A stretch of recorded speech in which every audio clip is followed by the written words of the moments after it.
If you're an account manager who's been told to add value when you reach out to your accounting partners, that's good advice, but it's challenging if you don't know what that actually means. Like, practically, what am I going to say, or what am I going to bring to that conversation? What I would do is think about the pain domain that exists around my solution, and I've got another video on pain domain if you want to look at that. But very quickly, it's just the pain points that relate to the thing that you solve. So to take an example, if I was still at Satago, the pain domain around that is cash flow, it's raising capital quickly, and it's the sort of time and effort and energy expended on chasing debtors. So what I might do is go to Google and I'll search through a few articles, but what I'll do is just flick that to news and I'll try and find some credible articles, eliminate anything from competitors or accounting firms, right? Because we're not going to want to put that in front of our partners' clients. Looking at this, FinTech Times, that could be a useful one. We could look at Simply Business, that's kind of cool. Startups, let's look at the next page. 6 things that tradespeople need to know. So we pull those articles out and start to pick out some key points that we want to talk about. And once we've done that and gathered that information together, what we're going to do is create a quick video where we're going to say, hi, this is Lee from Satago.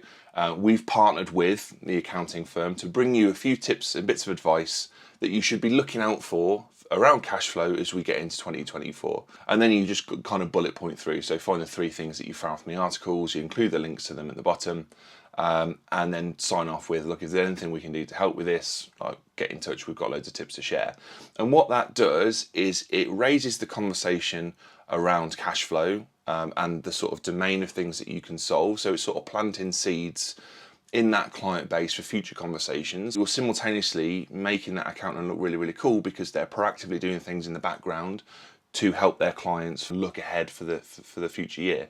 So you're making them look really cool, you're making their job easier, and you're kind of elevating yourself to top of mind at the same time. So you're solving your own problem, you're solving the accountant's problem, and you're solving a problem for the client as well, which is truly what adding value is in the context of account management. I think a video works better for this than a blog. You could absolutely do it as a blog, but if it's a video, it's a bit more personal, right? You're elevating your brand within that client base and with that accountant. It's a sort of a favour or a nice thing that you're doing as an individual to help your partner. Now, a lot of people might watch this video and think that's a really good idea. I'll probably do that. Some people might think it's nonsense. But I guarantee you, of the people that think it's a good idea, a tiny fraction of them will actually do this. So if you can take the time today to pull some articles and start to create some content, you will absolutely stand out as someone that is at least trying to add some value, or you're trying to do something helpful. So if you need any help at all, any tips, any advice on how to film this sort of thing, or if you want to outsource some of it, or you need some help on production, give me a shout. Happy to assist.